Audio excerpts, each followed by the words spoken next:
Hola y bienvenidos a este video explicativo sobre el hígado. Nosotros, el equipo 1, vamos a hablar desde la organogénesis, cosas básicas como anatomía o fisiología, vascularización, metabolismo y también la vía biliar.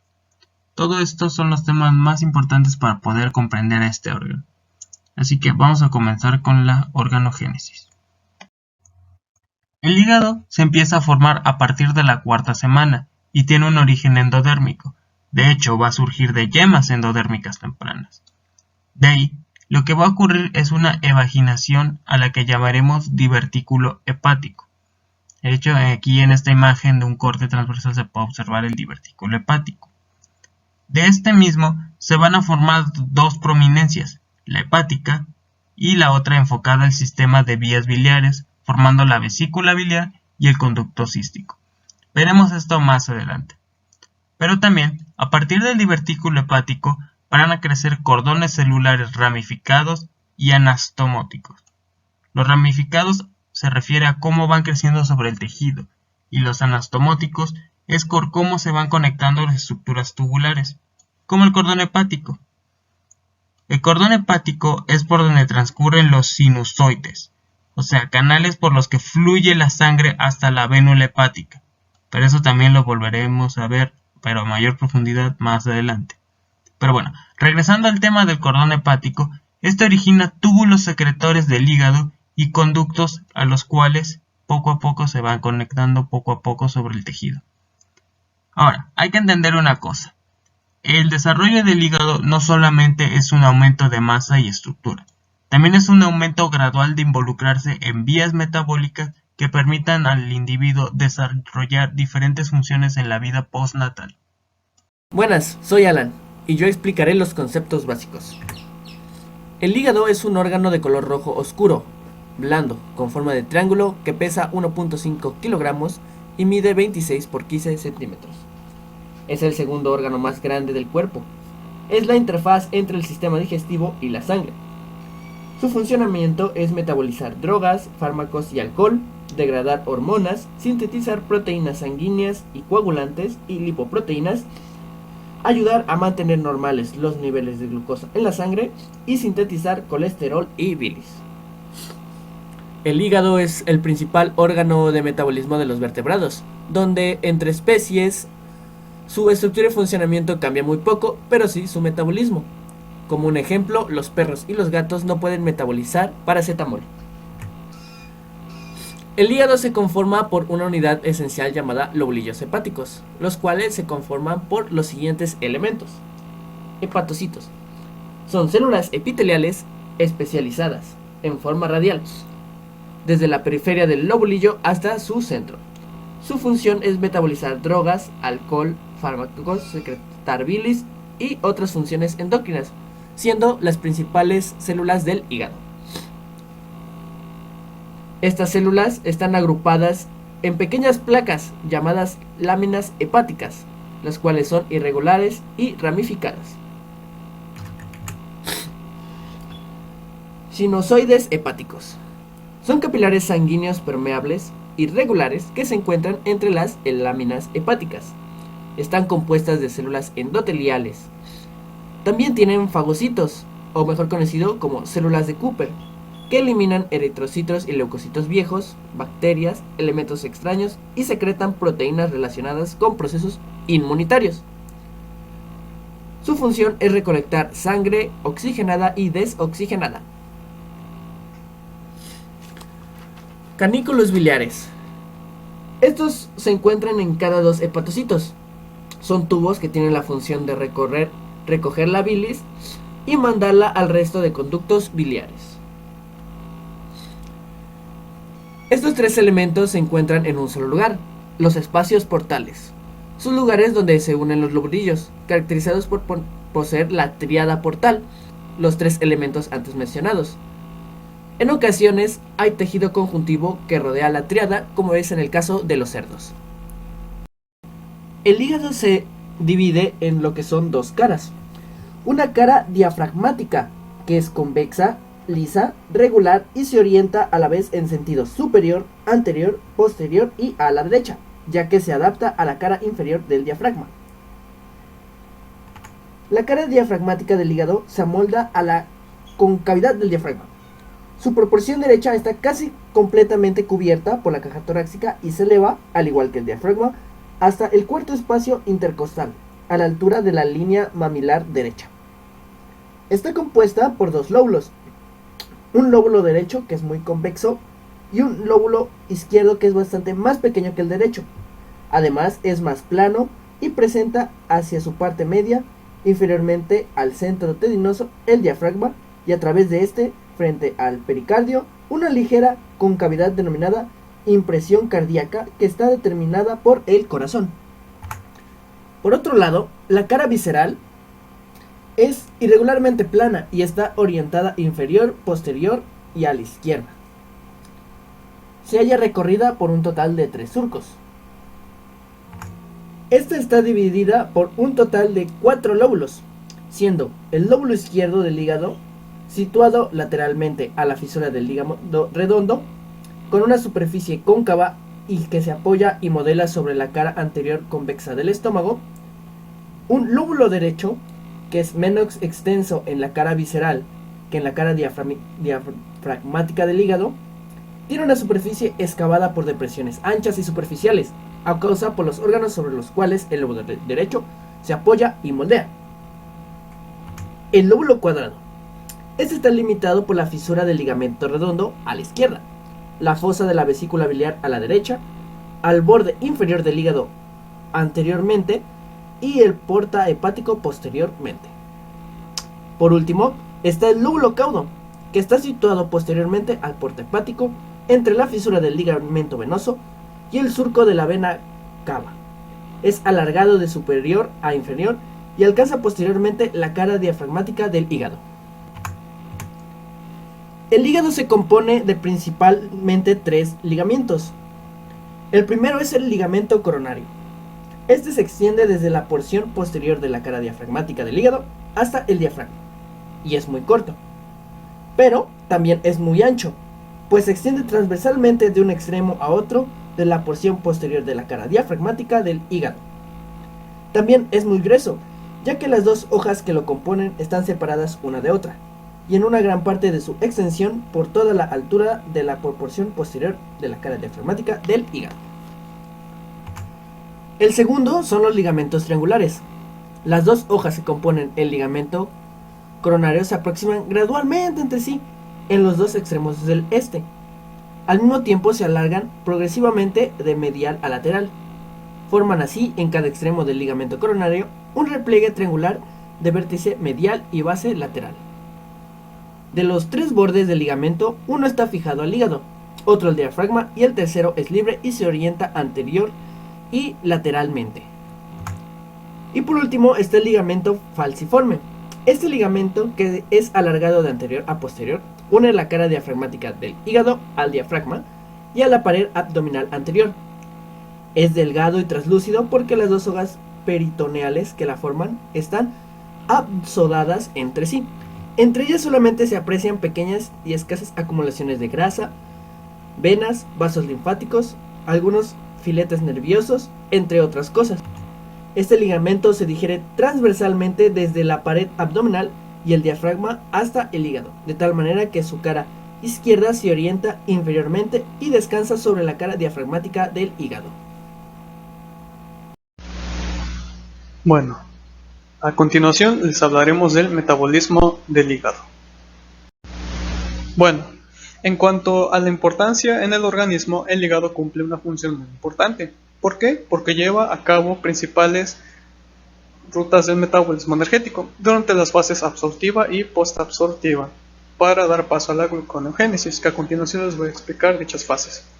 Para comenzar, en la fase absortiva, el hígado orienta a los hepatocitos hacia el anabolismo. Los nutrientes se acumulan en forma de glucógeno y lípidos. Para ello, los hepatocitos absorben muy rápido la glucosa y ácidos grasos de la vena porta. Esto se expresa en el transportador de glucosa. Los ácidos grasos penetran en el hepatocito por difusión o por proteínas, mientras por otro lado, en la fase postabsortiva, Una vez finalizada la absorción de nutrientes, el organismo utiliza la glucosa y los ácidos grasos y lípidos como fuente de energía. El hígado comienza a dirigir su metabolismo hacia el catabolismo, ya que la gluconeogénesis es suficiente para aportar la glucosa. Bueno, otra cosa que hay que recalcar es el glucógeno, y a continuación les explicaré qué es. Bueno, pues el glucógeno es un polímero formado por cadenas glucosa muy ramificadas, que a su vez están formadas por enlaces glucosídicos alfa 1,4, es decir, la amilosa, que a su vez se ramifican mediante alfa 1,6, lo cual es la amilopectina. Dicho objetivo es liberar la glucosa cuando el organismo lo necesite, y el glucógeno se encuentra de forma abundante en el hígado. Pues como bien sabemos, la glucosa 6-fosfato se acumula y se asegura como gradiente descendente de glucosa a través de la membrana del hepatocito. Dicha glucosa 6-fosfato a su vez es convertido en glucosa 1-fosfato y luego en glucógeno. Cabe recalcar que otras hexosas, en especial la fructosa y la galactosa, son transformadas en glucosa, y cabe recalcar que en los dos mencionados la fructosa tiene mucha más relevancia por su cantidad de sacarosa. Bueno, en cuanto a las interacciones metabólicas, el hígado es muy relevante. ¿Por qué? Porque tiene la principal tarea de llevar a cabo el control sanguíneo de la glucosa, de lípidos y de aminoácidos. Es decir, el hígado es muy relevante porque es el principal proveedor de sustancias nutritivas. Y como bien sabemos, pues la glucosa ingresa a los hepatocitos y los cuales se convierte en glucosa 6-fosfato. Algo que hay que recalcar es que cuando la fructosa se metaboliza en el hígado, se absorbe y el ATP disminuye muy rápido, a medida que el fosfato se transfiere, y lo cual facilita la conversión a precursores de lípidos, el cual tiene que ver porque a su vez está relacionado con los carbohidratos, que a continuación les voy a explicar. Bueno, por otro lado, en el metabolismo de los lípidos que se llevan a cabo en el hígado, pues estos cumplen funciones muy específicas, ya que se lleva a cabo la beta-oxidación de ácidos grasos y la formación de ácido acético. Gracias a ello se genera energía para las células en forma de ATP, mediante en el ciclo de Krebs. Dicha formación de la mayor parte de las lipoproteínas, las cuales son necesarias para el transporte del colesterol a todos sus tejidos, como por ejemplo el LDL y HDL, las cuales son lipoproteínas de alta densidad. Bueno, en cuanto a los carbohidratos, pues se sabe que en las células del hígado se producen numerosas enzimas, las cuales transforman los carbohidratos. Esto es muy relevante porque ayuda a que los niveles de sangre se restablezcan. Bueno, como bien se conocen, pues tienen múltiples funciones, las cuales se derivan de los siguientes: almacenamiento de glucógeno para evitar la hipoglucemia, la conversión de galactosa y la fructosa a glucosa, la gluconeogénesis, la cual se conoce como la producción de glucosa a partir de precursores de glucosídicos, como aminoácidos, mientras que la glucólisis es la utilización de la glucosa en las células, activada por la insulina. Antes de entender bien ese tema, debemos comprender qué son los lobulillos hepáticos. Esos son unidades. De hecho, son las unidades en las que se mezcla la sangre arterial y desembocan en sus venas centrales. Ahora sí, el hígado tiene dos vasos importantes, uno que es la vena hepática y el otro es la arteria hepática, aunque esta en realidad se llama vena porta hepática por la posición en la que se encuentra. La vena porta hepática es la que distribuye sangre rica en nutrientes y se divide en dos, más bien se ramifica en dos partes, la izquierda y la derecha. Estas se van ramificando hasta llegar a los espacios poriportales, que son extensiones de la región subperitoneal. Ahora, la arteria hepática es la que transporta sangre oxigenada, y al igual tiene una rama izquierda y una derecha. Esta última se ramifica hasta penetrar el parénquima hepático, y la arteria hepática accesoria.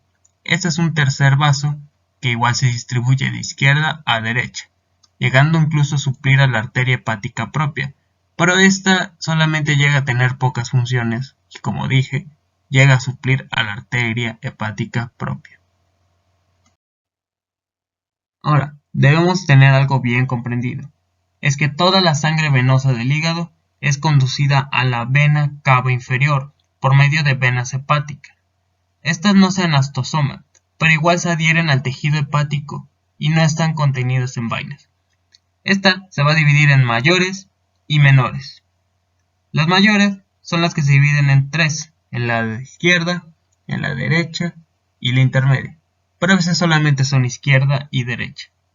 A la derecha van a estar, como su nombre lo dice, en el lóbulo derecho y también a la izquierda en el lóbulo izquierdo, pero en la parte intermedia va a tener sangre venosa del lóbulo. Y por último, las menores son las que nada más van a estar repartidos por todo el tejido hepático cercano a la vena cava inferior. Y algo que es interesante es que en la menor solamente son 20, mientras tanto que en el otro, en la mayor, son 30.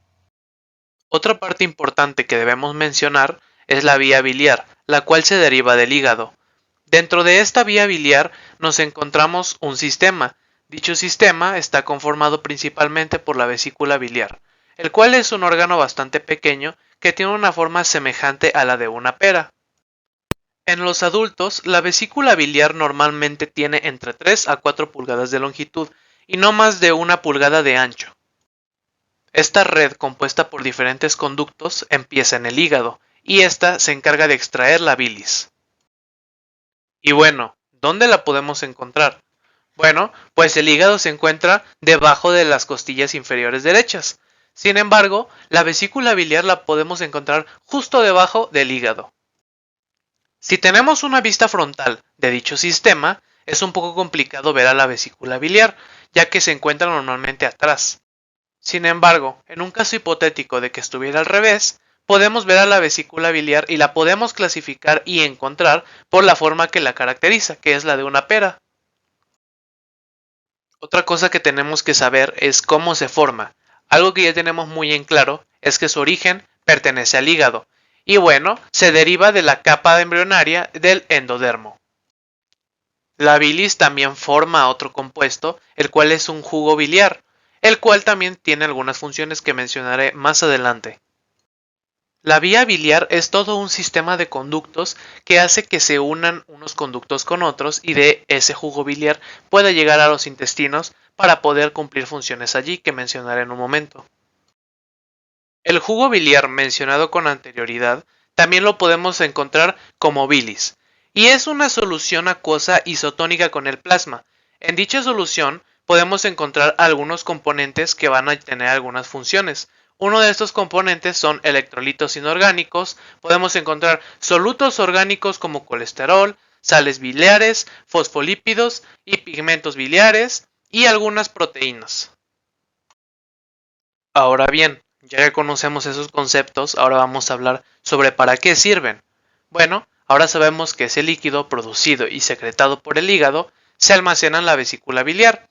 La bilis, que es el líquido que les vengo mencionando, ayuda a la digestión y ayuda a que algunas enzimas del cuerpo puedan descomponer las grasas en ácidos grasos y así poder introducirlas al tracto digestivo. Otra cosa que aporta y es muy importante es que proporciona al intestino ácidos biliares, que estos ayudan con la absorción de grasas y de vitaminas liposolubles. Y de alguna manera también cumplen una función de protección. ¿Por qué? Porque eliminan sustancias endógenas o exógenas como algunos metales, fármacos o algunas sustancias tóxicas que tengamos en nuestro cuerpo, y por eso protege al intestino de infecciones. Al exponernos o al tener un mal funcionamiento en esta parte de nuestro sistema, podemos contraer algunas enfermedades o padecimientos que son bastante dolorosos y pueden complicarnos la vida. El primer padecimiento es la colelitiasis, el cual también lo hemos escuchado como vulgarmente como piedritas. Estas piedritas o cálculos biliares son depósitos endurecidos dentro de la vesícula biliar. Causan un ataque directo a la vesícula. Producen inflamación y mucho dolor que puede durar hasta horas. Esta inflamación al mismo tiempo puede desencadenar insuficiencia hepática también. Otro padecimiento que podemos encontrar es la atresia biliar, el cual es un defecto congénito que puede ser heredado. Lo que sucede en este padecimiento es que los conductos que ya mencionamos anteriormente pueden encontrarse más pequeños, más estrechos y no funciona de manera normal. Gracias a esto es que existe el trasplante de hígado y normalmente se puede ver muchos casos de estos en Estados Unidos. Lo que aún podemos tratar son las infecciones que se pueden desencadenar, pero en el peor de los casos incluso podemos contraer cáncer, que esto ya sería muy peligroso y a veces requiere trasplantes. Terminamos este video mostrando nuestras referencias. Por la atención prestada, muchas gracias.